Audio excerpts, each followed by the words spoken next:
1990 and 2005. His influence extended across politics, governance, and nation building. But what does his passing mean for Namibia today? How do we assess his impact, both the accomplishments and challenges, through the lens of history as well as today? To help us unpack these critical questions, we're joined by an esteemed panel. Joining us telephonically this evening is Mr. Modestus Amtse, the Deputy Minister of Information and Communication Technology, a former NBC presidential reporter who covered President Nujoma extensively. Good evening to you, Mr. Minister, and welcome to this special episode of Talk of the Nation. Good evening, and my sincere condolences to the whole of Namibia. Thank you so much, Honourable Minister. Our sincere condolences to you too.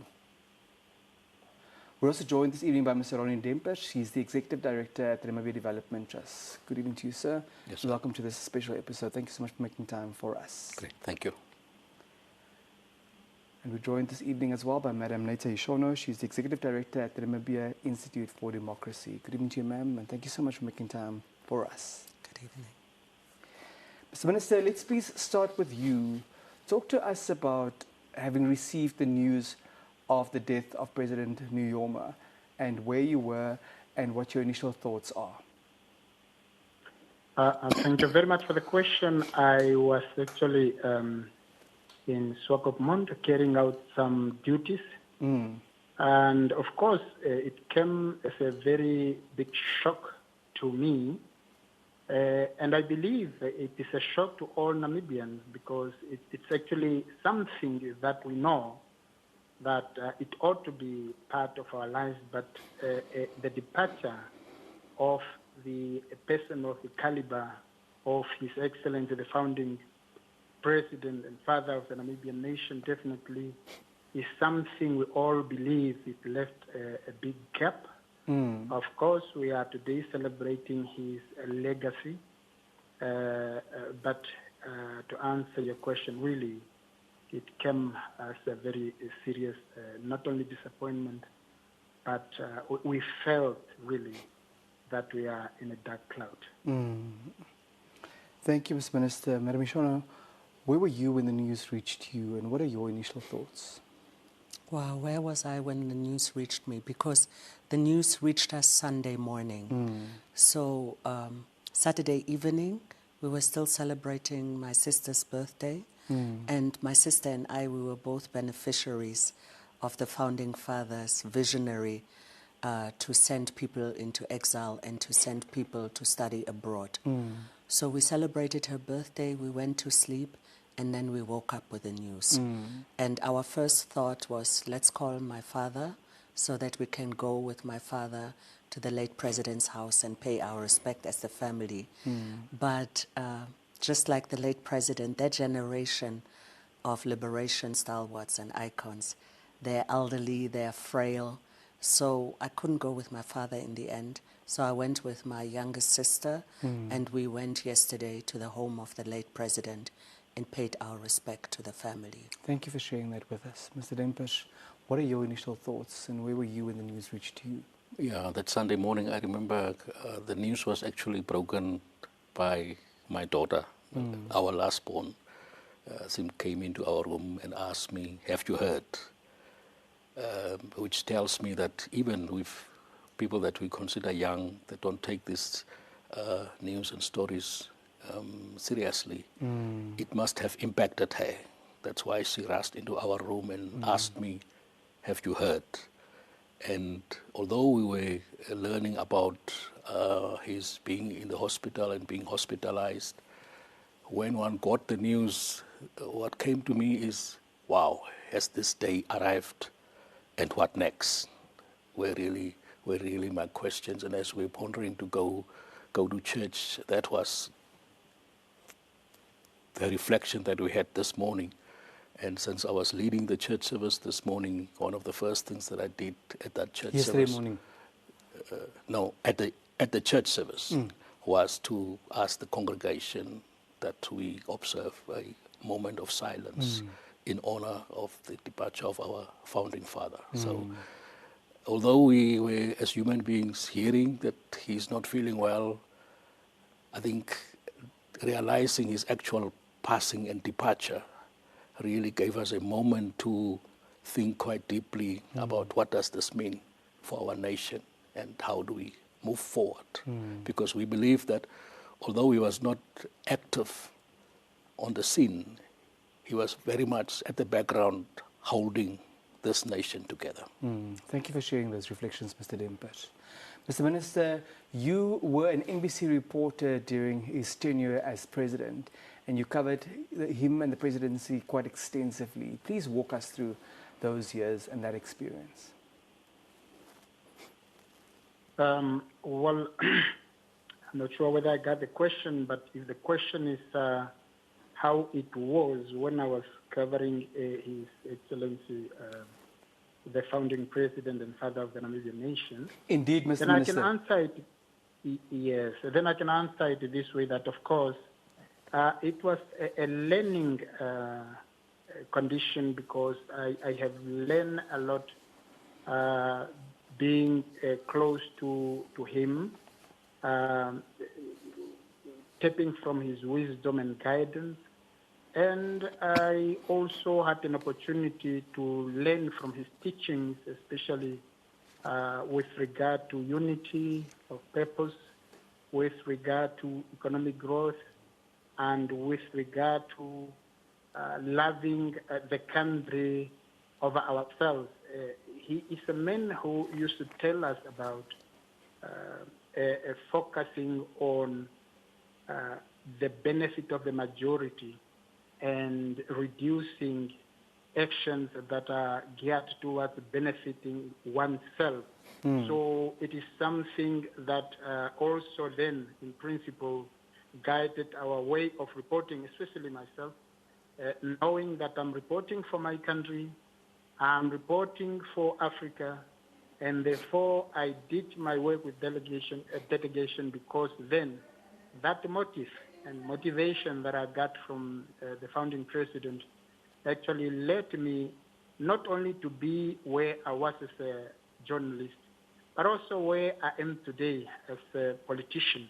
So he is the person who would not dare helping another person to achieve better or to reach their objectives. So whether you are small, whether you are upper age, he will definitely find a way to guide you on. Because he's a person who also focuses his way straight. He's not a person who would probably know that you are not doing well here or you are wrong in your focus and he will keep quiet. He will definitely guide you. And we all have respect for the founding president. So when he guided us with his wisdom, we trusted in his wisdom, and therefore it guided our work.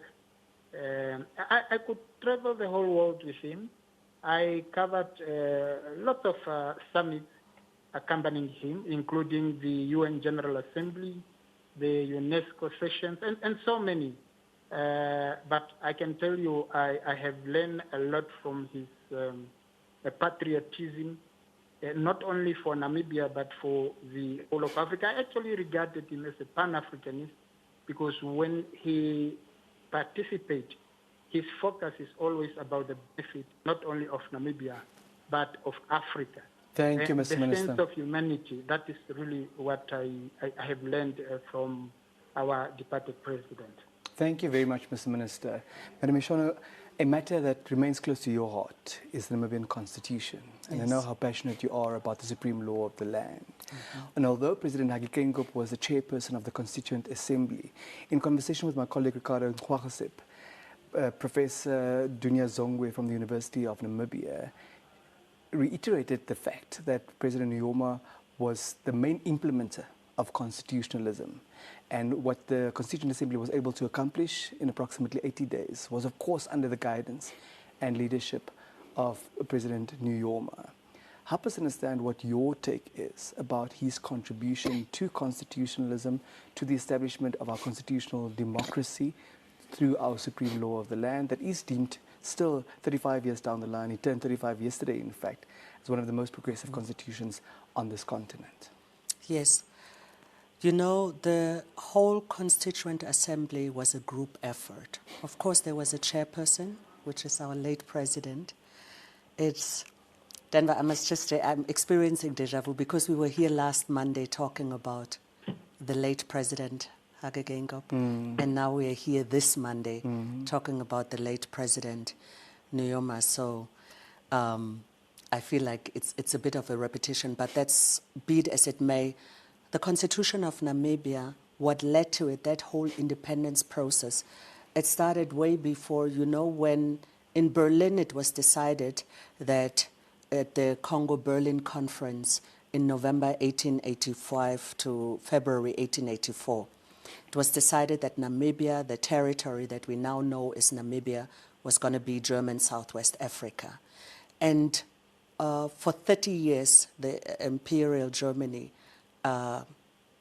colonized Namibia. And when Germany lost the First World War, the colonies through the League of Nations were redistributed to the powers that won, Britain, Portugal, and France and others. And Namibia was handed over to South Africa, and to Britain, and Britain handed us over to South Africa.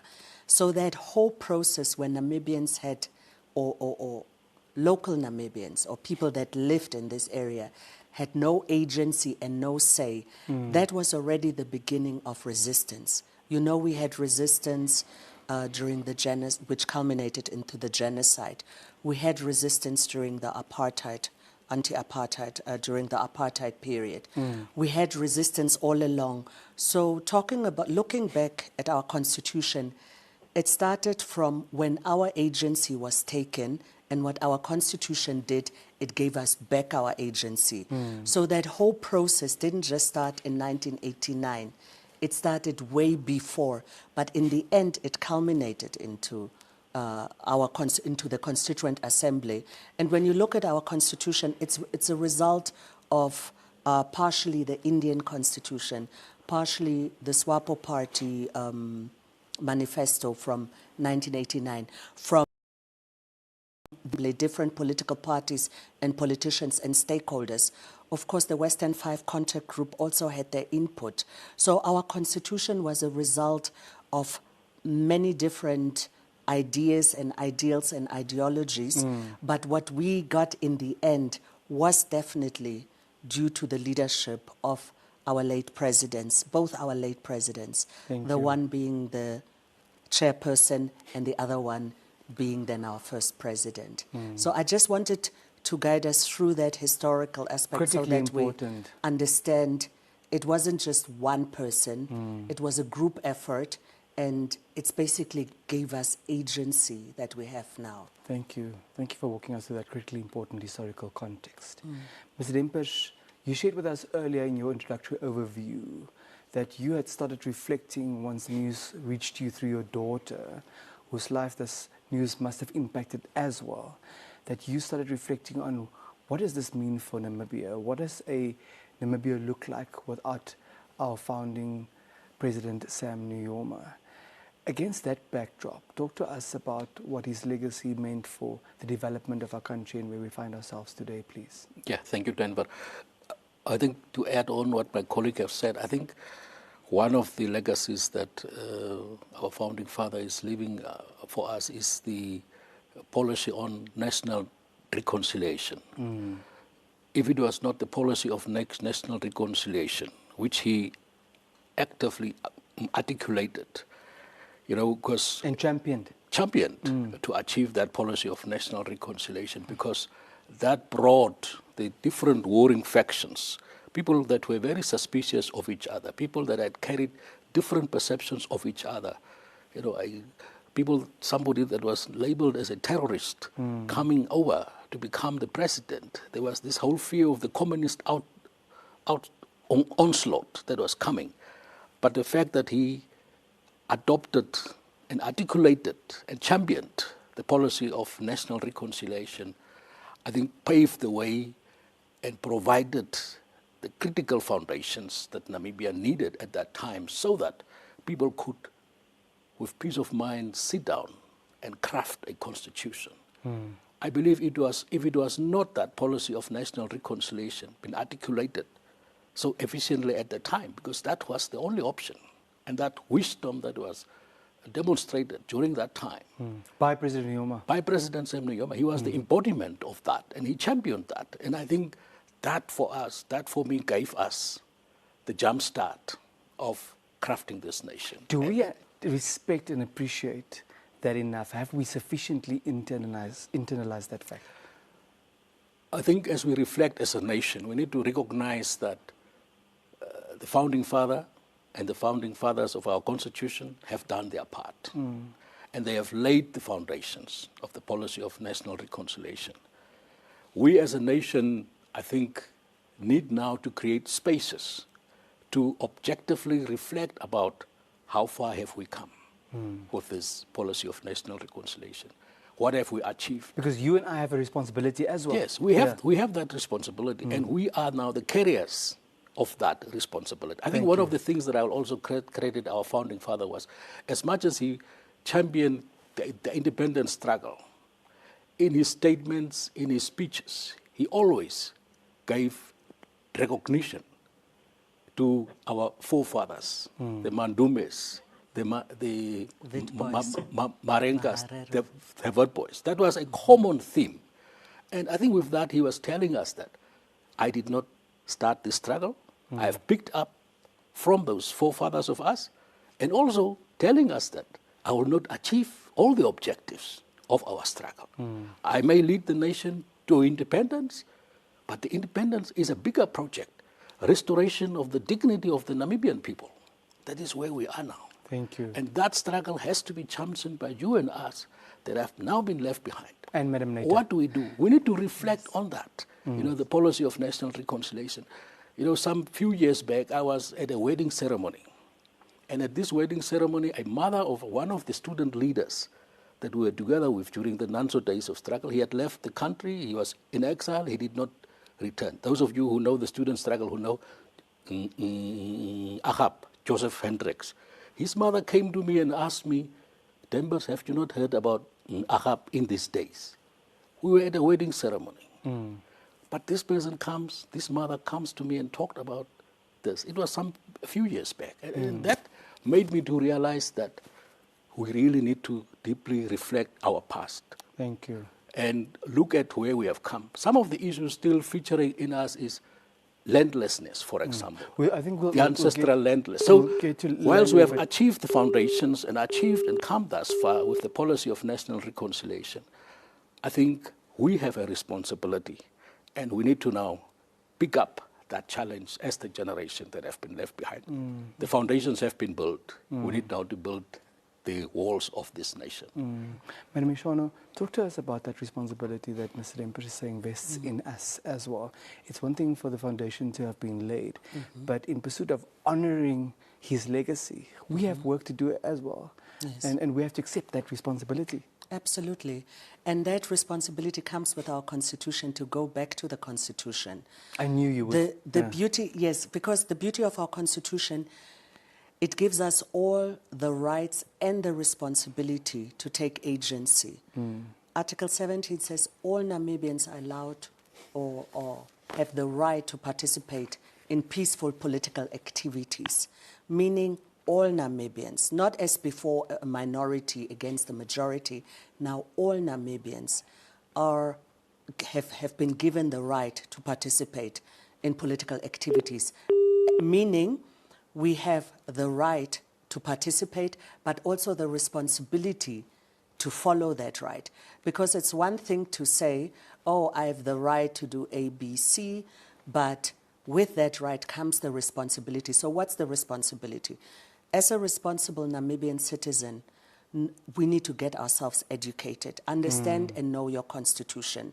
We need to participate in political processes like we did last year for the Presidential and National Assembly election, and this year for the regional and local authority elections. I'm so happy you're talking about the aspect of education. You also touched on it in your introductory overview, how you and your sister are beneficiaries of what the founding president had pushed for to get Namibians educated, and how adamant he was. We were listening, Mr. Dempish, during the course of today and also yesterday to some of his speeches, and how he said that Namibian children should be in primary school and secondary school and at tertiary level be educated. This afternoon I listened to a conversation on Hartklop FM on NBC Radio, the Afrikaans service, where Professor Marius Kaduma was in conversation with Andres Maton from Hartklop, and he was saying how President Nujoma laid the foundation as the founding chancellor also of the University of Namibia, and in the end, post-retirement, also continued to pursue further studies.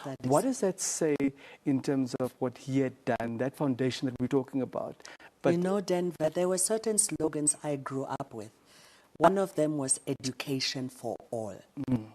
Education for all, that was, it was, let me just take us back into the 70s, where most of us that were born in exile, because after Angola's independence in 1975, it gave Namibians the opportunity to not flee the long way out of the country via Botswana to Zambia and Tanzania, but rather Namibians were able to flee via Angola into safety from the apartheid regime. And those of us who were born in the late 70s, after the Kasinga massacre happened, the SWAPO leadership under our late president and our founding father said, we need to take our kids into safety. We need to educate our kids. We need to ensure that the students are educated. We need to ensure that the elders are trained. Because education wasn't just about primary education.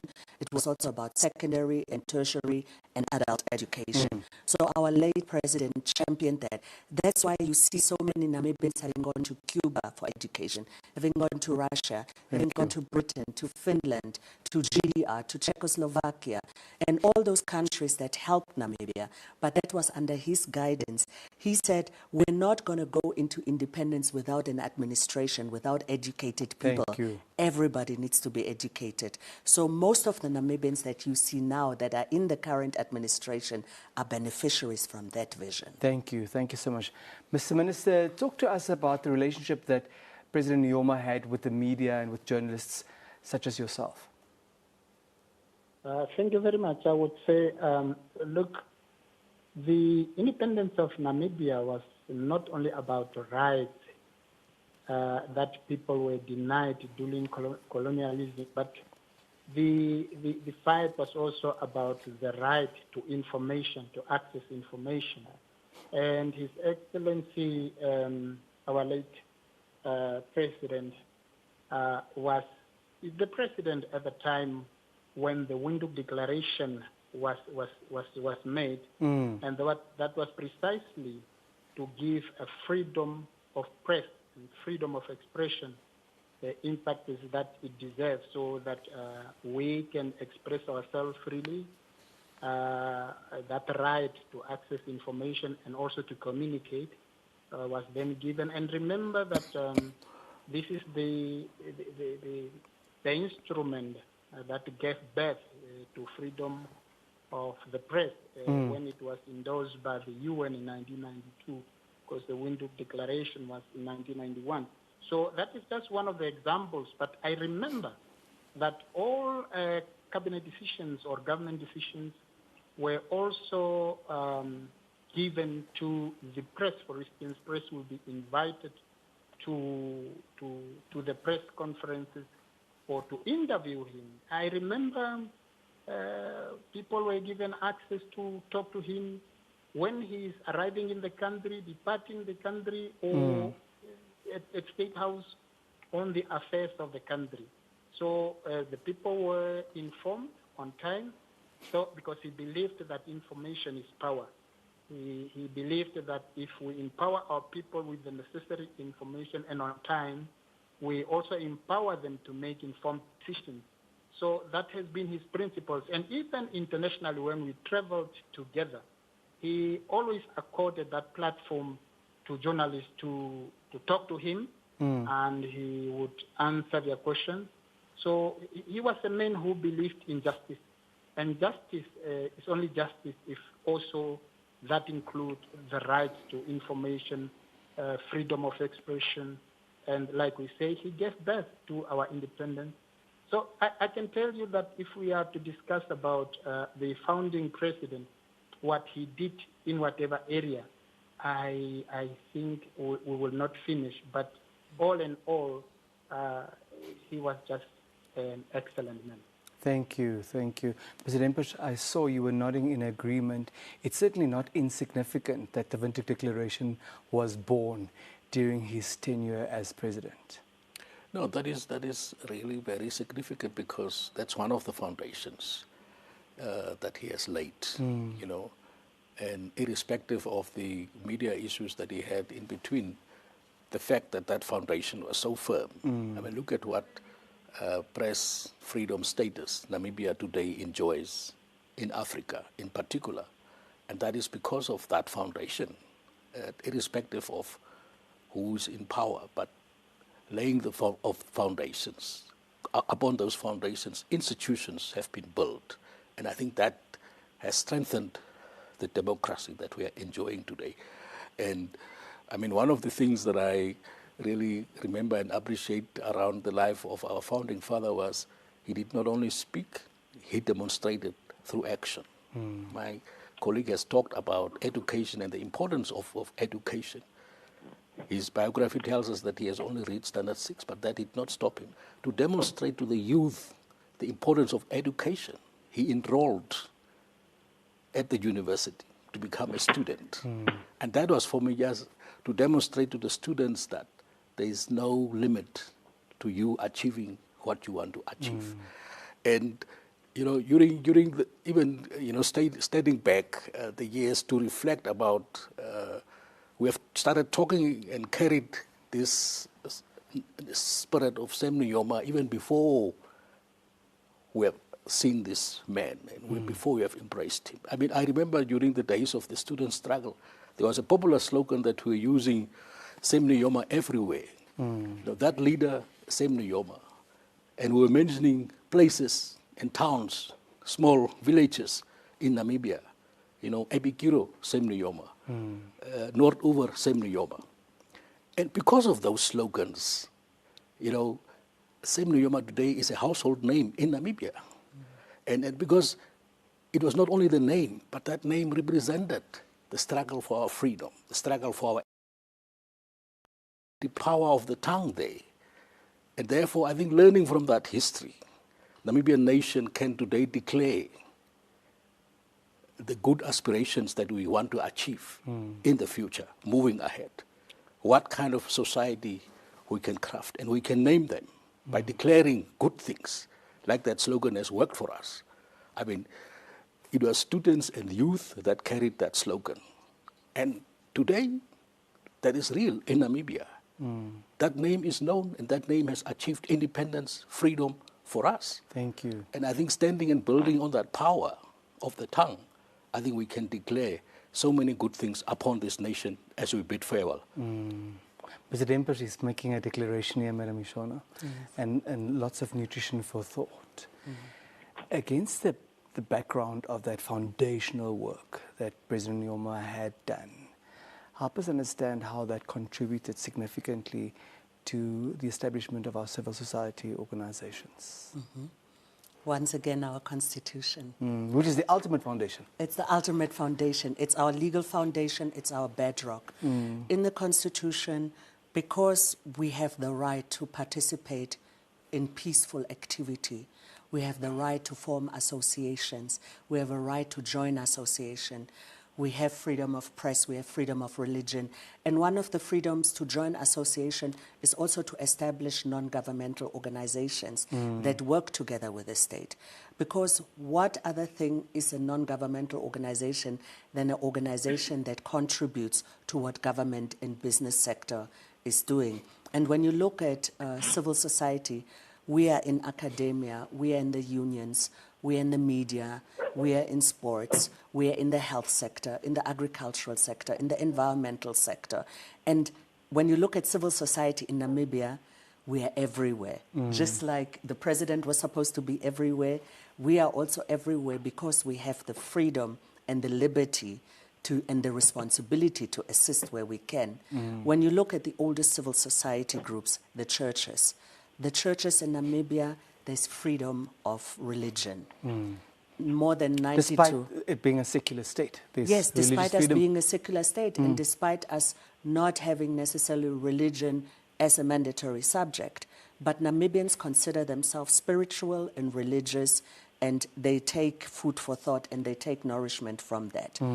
And it's not just that as a Namibian you're allowed to pray to whomever you want. You're also allowed to join each sports club you want. You're allowed to go to different schools, and you're allowed to be taught in your mother tongue up to a certain age. So these freedoms in Namibia that we sometimes take for granted because you don't stop yourself and say, it could be completely different. You only realize it when your freedoms are slightly impeached, or when you look outside in neighboring countries where you realize, wow, Namibia is one of those countries. We are peaceful here. We have rights and responsibilities. We can wake up and we know we are in a safe place. And when you look at, because Ronnie talked about it earlier, our mothers and fathers, they have fought, and our grandfathers and grandmothers, and generations since 1885, 84, that have fought for our liberation. They've done their part. Namibia is independent now. What's important now is economic emancipation. And that's what our founding father was also talking about it, and other African leaders. Kwame Nkrumah already said Africa is not free if all African countries are independent. And our president used to say, we haven't achieved independence if we haven't achieved economic independence. And it's really up to us now to ensure that we are winning that next fight. Thank you. Thank you so much. Mr. Minister, this morning we engaged Mr. Ben Nangombe, who is the present-day Executive Director in the Ministry of Health and Social Services, and years ago served under President Nujoma as a policy analyst who was also responsible for writing many of his speeches. So Mr. Nangombe shared with us President Nujoma was very serious about physical fitness, and even if they were on a mission, they needed to prioritize that. And he was talking about hikes that they had to embark upon very early in the morning before they got to the business of the day. Having accompanied him on many trips, is there perhaps an anecdote, is there perhaps an experience that you'd like to share with us that demonstrates those principles? Yes, of course. All those who have been fortunate to be close to our departed president will confirm to you that he's a fit man. He's a person who prioritizes health because he believes that a healthy brain will be able to function in a way that would be, number one, productive, but also have a focus that is desirable to achieve the objective of whatever a mankind is doing. So he was definitely exercising every morning, very early in the morning indeed, whether in the country or outside the country, because that was his principle to say, as much as we are responsible for many other activities, we must also take care of ourselves, our own health. And that also taught us how to wake up early, for instance. So by being close to him, we learn that, of course, no matter, number one, we learn how to sleep last, meaning that you have to finish your responsibilities, the work that you ought to complete in a day. You try to finish them in whatever time. We didn't believe in completing our work only at 5 or by 5. But if I know that it's something that ought to be finished and that's urgent, and that would have an impact on the livelihood of the people, we learn through him how to accomplish that in good time. And then, and in the morning, we still wake up and carry on. and one of it would be to exercise. I do exercise as well, but that's because of the example that I got from His Excellency, our founding president. Thank you.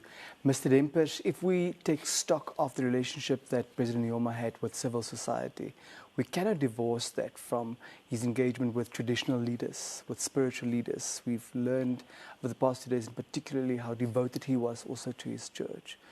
What is your take on that? I think, as we have been talking about the foundations and the kind of a leader that was, I really appreciate God, because it seems God was very happy when He crafted this nation in Namibia, and how God has blessed us with nations. Leaders that are appropriate at a given time. The time for independence, there couldn't have been any other leadership style than the leadership style represented by our founding father. It was a leadership style that required decisiveness. Decisions have to be made, and the nation must move on. Pulling together, unity, speaking of that. And I think that embodiment of those values helped us to transition and to engage. And I think he was very direct in terms of what he wants, and his decisiveness was important to ensure that we were sure as civil society about who is in charge. And it was clear that the founding father was in charge of this nation. And that when decision moments were taken, whatever at government level, cabinet reshuffle at party level, it was clear that that decision has to be taken, whether some people like it or not, and own up to the decisions that you have taken. I think I've known him to be that decisive leader during that time, and Namibia needed that kind of a leader. And I think that enabled civil society to engage with him. And because the fundamental foundations were laid down and the democratic principles were established, we were able to function as civil society within those frameworks and engaging with the president and with other spheres of government because of the foundations that have been established by him. Thank you. Madam Shona, what are the lessons that we need to draw from his leadership, especially having heard Mr. Dempers speak about how decisive a leader he was, to continue building this country, bearing in mind that we still have a very serious responsibility? Basically, what I learned from this, if the job needs to get done, it needs to get done. Yeah. If I just came from a moral leadership session with, there's a group of us, we are educating ourselves on moral leadership, and we look at the different leadership styles. And the decisive leadership style is when you start something afresh, to pull people along. Because not all, there's tons of leadership style, but the decisiveness was needed. As a parent, we are both parents, we know you sometimes want to have big discussions with your kids and youth, what's possible, what's not possible, but at times you need to say, no, this needs to be done now. We are both leading institutions here in Namibia, important institutions. At times you want to have a democratic, a nonchalant leadership style where you take everybody along and so forth, but it doesn't work all the time. Somebody has to call the shots. Yeah. When you're called to leadership, you need to lead. And he was called to leadership and he led. And at times you're not the most popular person in the room, but looking back at it, you're like, it's good that sometimes we just took a decision and went with it. We can still discuss it later and we can still say, was it good or was it not? But sometimes decisions need to be made and you need to run with it. Just very briefly, Mr. Dempers.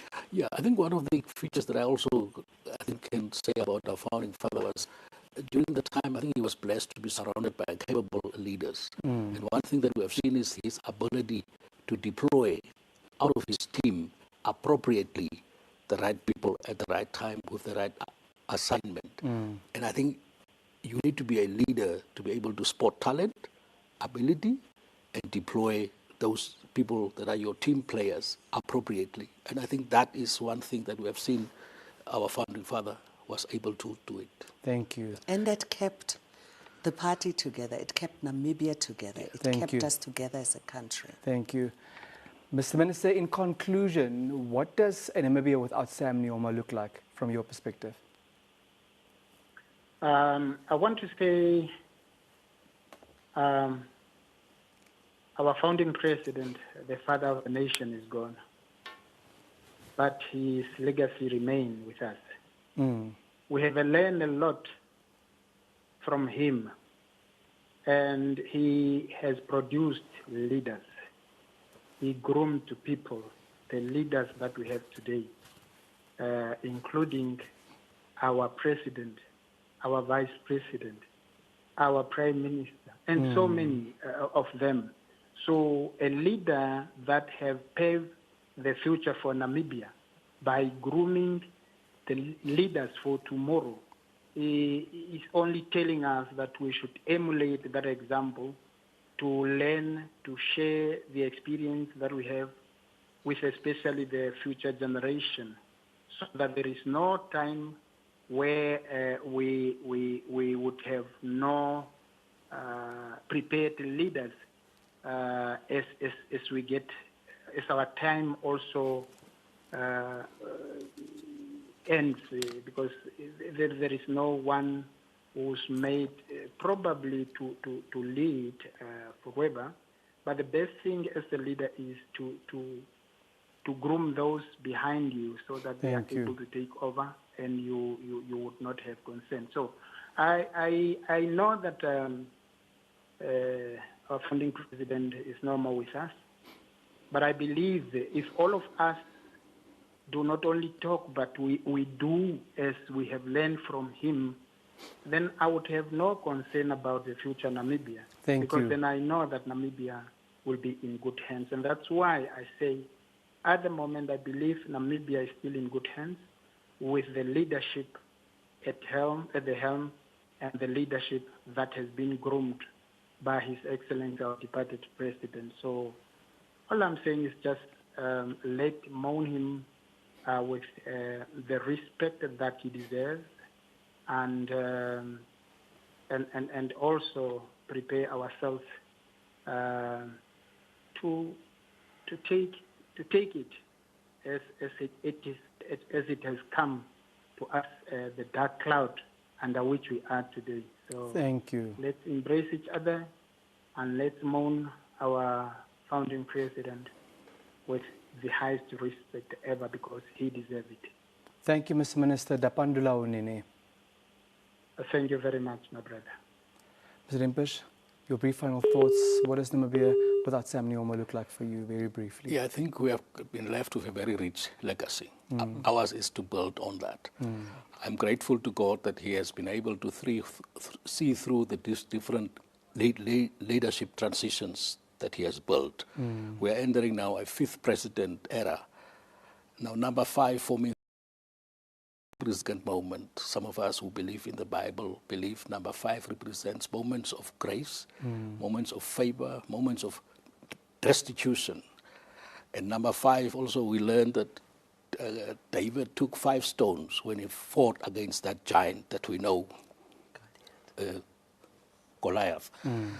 And I think it is that and the giant was defeated. The giant was defeated. So I believe that is the moment that we have been left now, that with decisive actions that we can take, learning from our president, our founding father, decisive actions that we can take, we can restore the dignity of our people. We can address the challenges that seems to be impossible to overcome, with that faith that grace and favor is with us. Foundations have been built, and we can march on, and we can defeat the giants that are in the society. Okay, Eos. Madam, you have the brief final word this evening. Is there anything to add to that? I would say really the legacy he left is that it's really important to always educate yourself, to always assist the next person, to always spot talent, and to always invest in the future. Because he invested so much in most of us that are now in these leadership positions. We are because he was, and he had the vision to ensure we are educated. And that slogan, education for all, rings louder than usual, because we need to give people the opportunity to grow. And we need to come now into that stage of economic emancipation. We need to learn a lot still. Wir bedanken uns sehr herzlich bei Ihnen. Gern geschehen. Thank you, ladies and gentlemen, for your time. Yes. And thank you for your contributions also to the upliftment of Namibians and Namibia and her people. Thank you, Denver, for always being also here and talking to us. Sure. It's my pleasure. Yeah. Thank you. And with that, we've come to the end of this very special episode of Talk of the Nation, paying homage to the life and legacy of the founding president and the father of the Namibian nation, Dr. Sam Shafishuna Nujoma, who passed away at the age of 95 in the Namibian capital this past Saturday. Good night.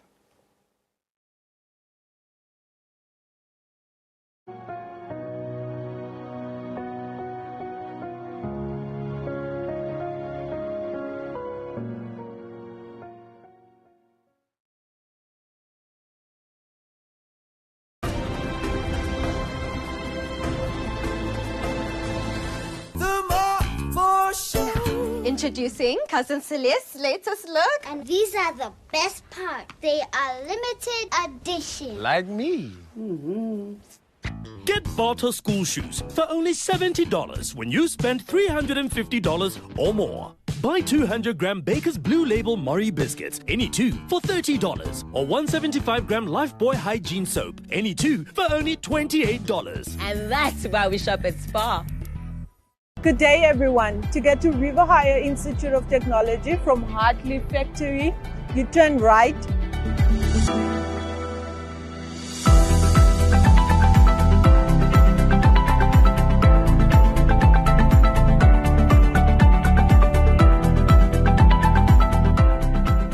This is River Higher Institute of Technology. We are situated in Northern Industry, Wall Street, building number 11.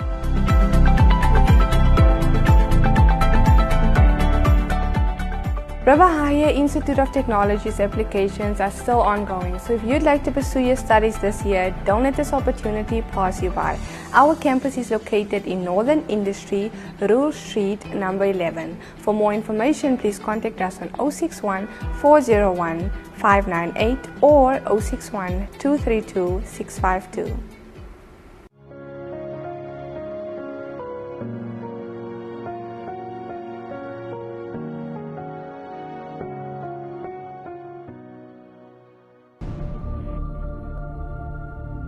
When the enemy advance, you retreat.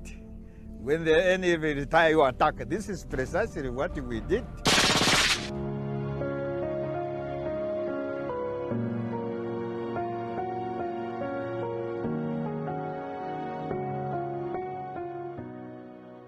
School is specifically meant for indigenous people who are working in a white-owned farm. The African children or their children don't go to school, while the whites, they take their children to schools in towns, and they leave the black children whose parents are working for these white people.